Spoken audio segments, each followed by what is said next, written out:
Este livro é um chorrilho de mentiras, não acreditem nele. Fernão, mentes? Minto. E em Portugal não parece mal virar a casaca, nem parece mal estar num partido e passar para o outro, nem parece mal prometer o que se sabe perfeitamente nunca se pode fazer. Em Portugal não há o culto da verdade. É triste, mas é assim.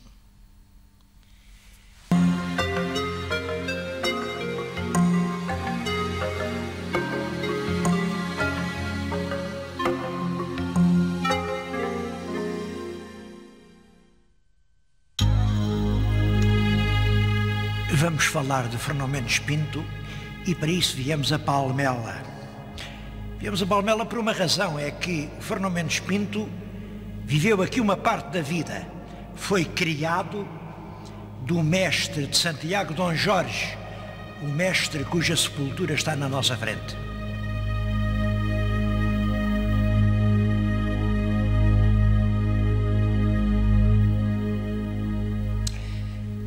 Fernão Mendes Pinto é um grande nome porque escreveu este livro.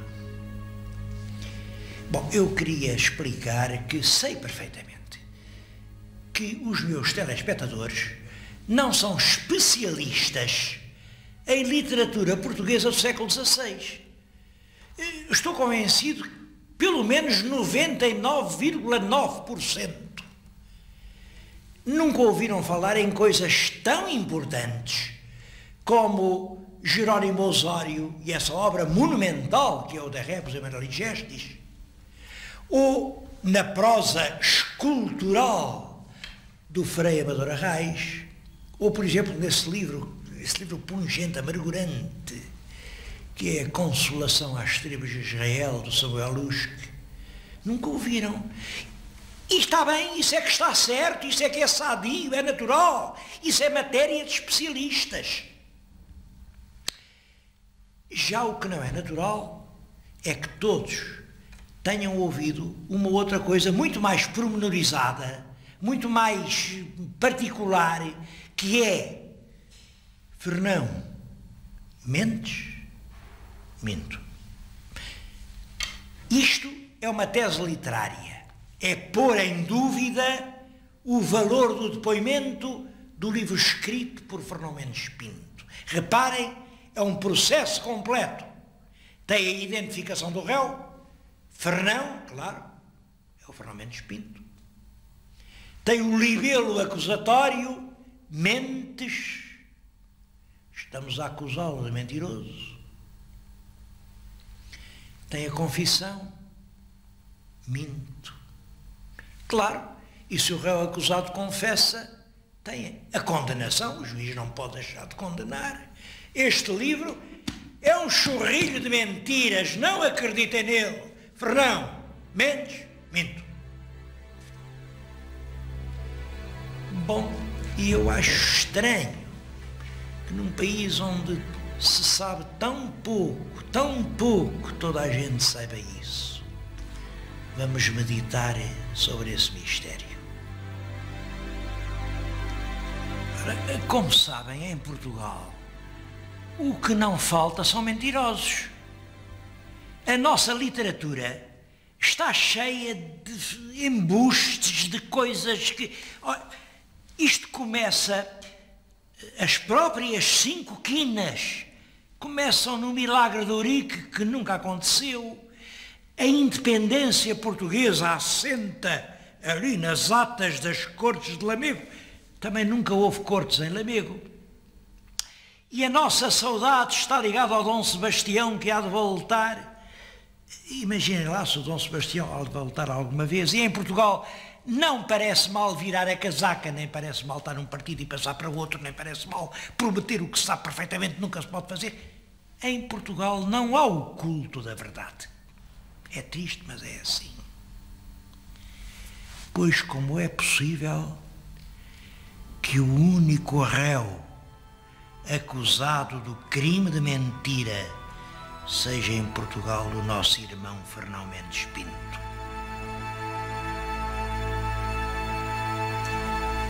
Eu julgo que estou a colocar uma questão que nunca foi levantada em Portugal. Quem inventou a frase Fernão, mentes? Quem tinha interesse em desacreditar Fernão Mendes Pinto? Quem precisava de fazer constar que tudo quanto se diz neste livro é para não ser acreditado? Esta questão é muito mais importante que um pormenor de pequena história.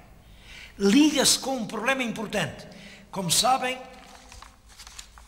a Peregrinação é uma das obras capitais da cultura portuguesa. Bom, mas que livro é este?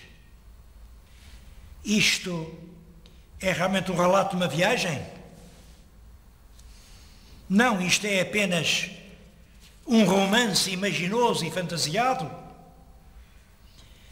Ou isto é de facto uma memória geográfica de países exóticos, como era costume no tempo? Ou isto é uma novela picaresca, antecipa o género do Gil Blas? Ou isto são leituras exemplares, como o próprio autor diz, para educar as filhas? A tese que o ilustre Rodrigues Lapa acreditou? Ou é um memorial para pedir ao rei que lhe pague estes serviços? Todas estas teses têm defensores. E eu acho que a resposta pode ser dada se soubermos quem queria que isto nunca fosse acreditado. Não há dúvida de que o livro tem o caráter de um depoimento pessoal. Apresenta-se como uma grande autobiografia. No primeiro capítulo, fala-nos do tempo em que tinha 10 anos e vivia na estreiteza e miséria da pobre casa de seu pai, em Monte Moro Velho. E no último capítulo, faz uma comparação sibilina entre o Rei do Céu e os reis da terra.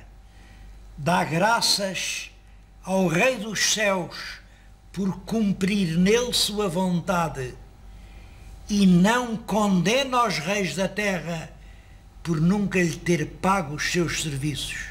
Certamente é essa a expiação dos seus grandes pecados. Curioso que neste livro nunca nos fala da passagem pela Companhia de Jesus, mas pelo conjunto dos outros documentos sabemos que na vida de Fernão Mendes Pinto há 3 fases. Na primeira, vive como um traficante. Na segunda, como um missionário. Na terceira, como um escritor.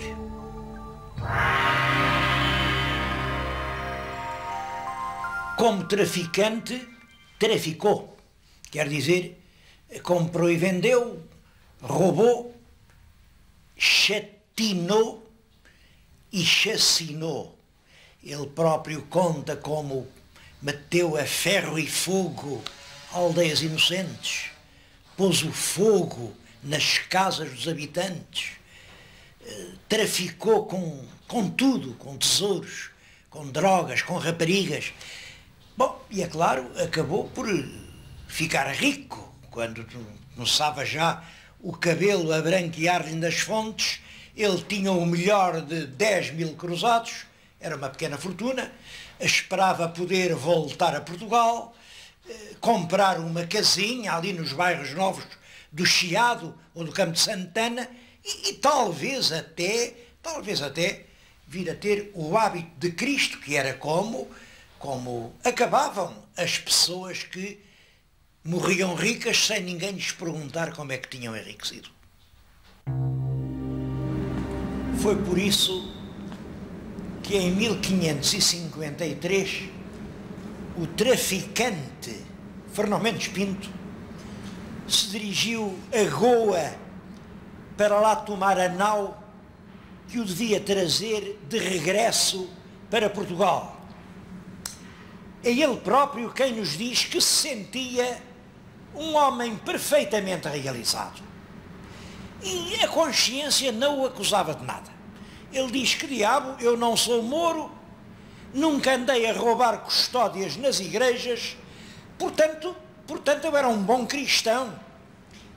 Até tinha feito alguns negócios com uma certa parte de virtude. Claro que também tinham interesse, mas eram virtuosos. Por exemplo, ele tinha encontrado durante as suas viagens um religioso que era uma figura impressionante, o padre mestre Frei Francisco Xavier, que andava então a pregar no Japão e queria construir lá a primeira igreja cristã. Não tinha dinheiro e pediu-o emprestado ao mercador Fernão Mendes. Por sinal que esse dinheirito estava ainda por receber. O São Francisco Xavier entregou ao mercador um documento e disse-lhe: olhe, quando passar por Goa, faça favor, vá ao Colégio de São Paulo, que os nossos irmãos lá lhe pagarão esta quantia que fez o favor de emprestar. O Colégio de São Paulo era o grande estabelecimento da Companhia de Jesus na Índia, e lá se dirige o mercador Fernão Mendes para arrecadar aquela última quantia. Ele próprio nos diz que foi recebido de braços abertos.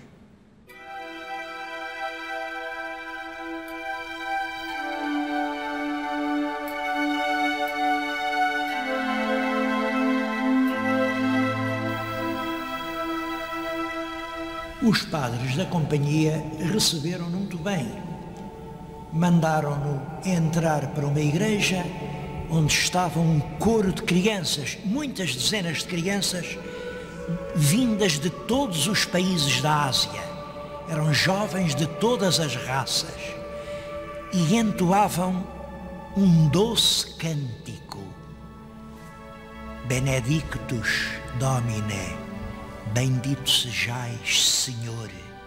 Era um cântico que o comovia profundamente, porque ele recordava-se de ter ouvido qualquer coisa de semelhante há muito tempo, na sua infância, na aldeia distante em que tinha nascido.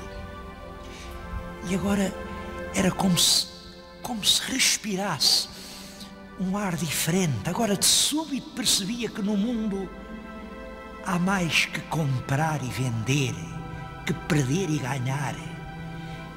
Os verdadeiros tesouros são de outro ouro, são de outra prata. Respirava uma atmosfera completamente diferente que o inundava todo. E é nesse momento que o traficante morre e vai nascer o missionário.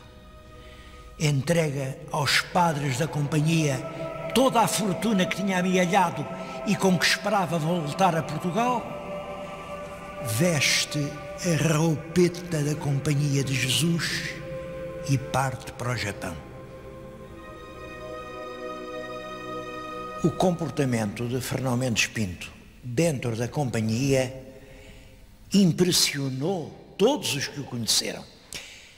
Há até uma carta do superior da missão de Goa, que era o padre Belchior Barreto, que diz textualmente isto: o nosso irmão Fernão Mendes põe todos em grande espanto, porque o seu exemplo, pintura viva, convence mais que as subtis razões que os nossos grandes teólogos pregam do alto dos púlpitos.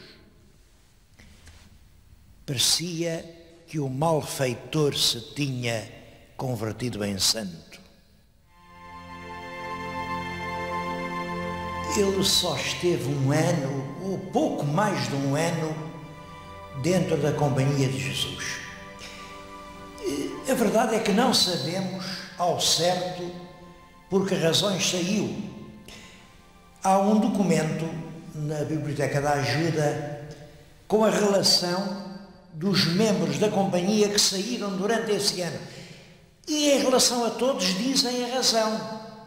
Uns é por motivo de doença e fala-se naqueles que enlouqueceram, nos que contraíram o mal da lepra, fala-se nos que perderam a fé, diz-se que apostataram, fala-se nos que eram preguiçosos ou negligentes e diz-se não serviam para a Companhia.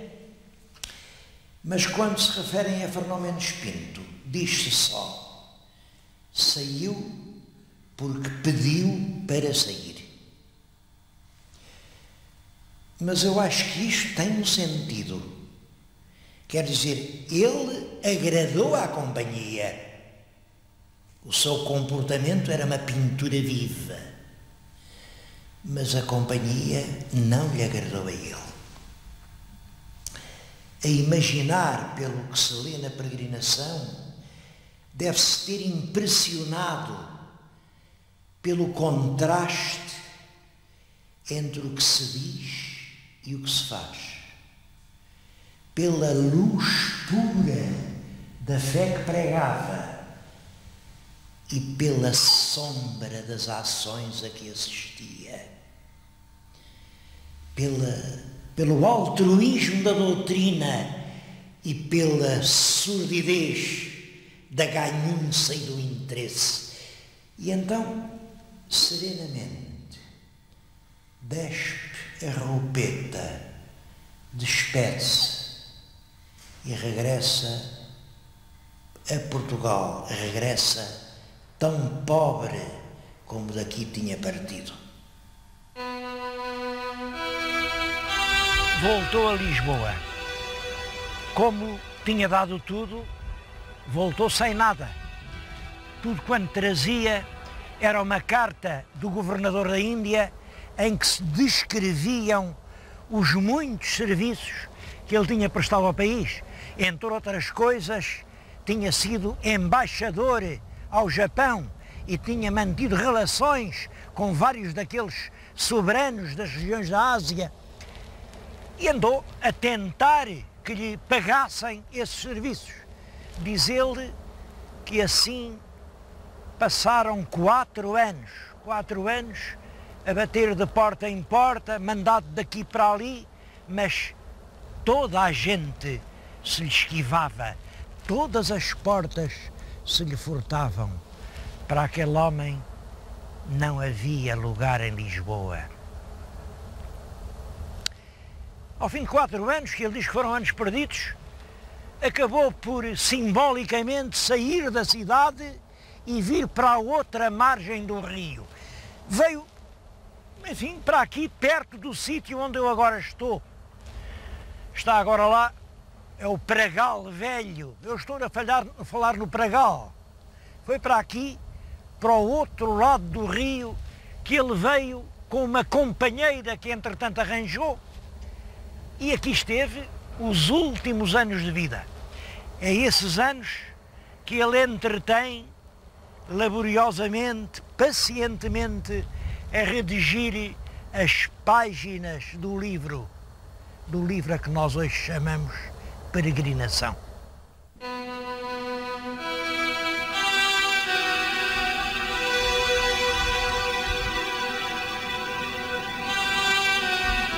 Todo o livro é uma espécie de denúncia da oposição entre o que nós dizíamos e o que nós fazíamos. Uma das sequências mais emocionantes é uma longa série de capítulos que conta a cena do assalto ao cemitério. Os portugueses ouviram dizer que muito longe, há uma ilha sagrada onde os chineses, desde há muitos séculos, enterram os seus mortos. Enterram os seus próprios reis. Um cemitério de reis deve ser um tesouro. E então resolvem organizar uma expedição e ir assaltar a ilha sagrada que tem os reis dos chineses. Atravessam os mares, é uma viagem que dura meses, com episódios terríveis, até que chegam lá.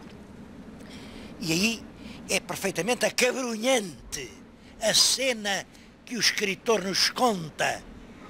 Rompemos as campas, partimos brutalmente as sepulturas, atiramos ao chão os ossos dos mortos para encontrar entre eles alguns pecados de ouro e prata.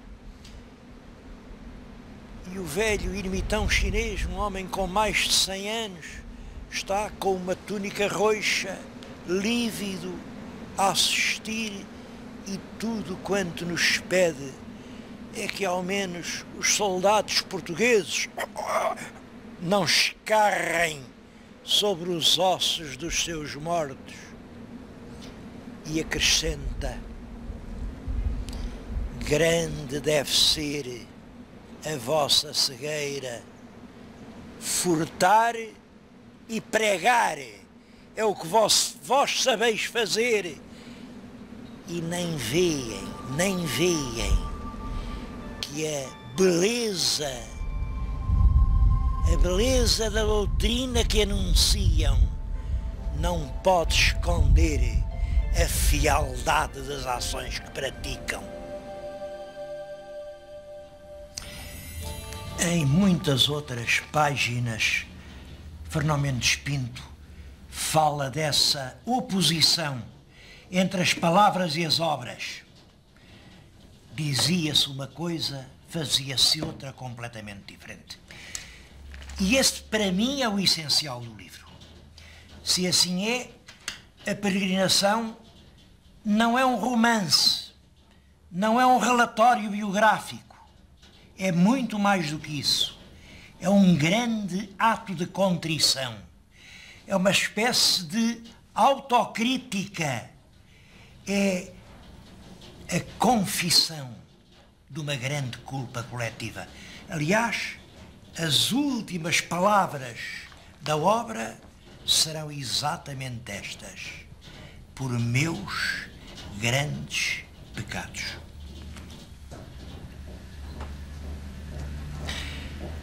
Compreende-se assim perfeitamente que houvesse interesse em desacreditar este livro, em dizer que nada do que aqui se conta tem qualquer semelhança com a verdade. Mas se assim é, temos de reabrir todo o processo. Temos de chamar novamente Fernão Mendes Pinto à barra do Tribunal da História e fazer-lhe a pergunta: Fernão, mentes? Só que a resposta vai ser: não minto. Mentir é dizer uma coisa e fazer exatamente o contrário. É essa a mentira que eu denuncio nas páginas deste meu livro. Se alguma culpa tenho, foi a de ter sonhado alto demais e ter acreditado sinceramente que uma grande doutrina redime os homens e pode fazê-los a todos filhos de Deus e, portanto, irmãos entre si. Penso, senhores telespectadores, que seria aproximadamente isto, mas certamente por palavras muito mais belas, que Fernão Mendes Pinto nos diria se hoje pudesse dizer de sua justiça. De sua justiça.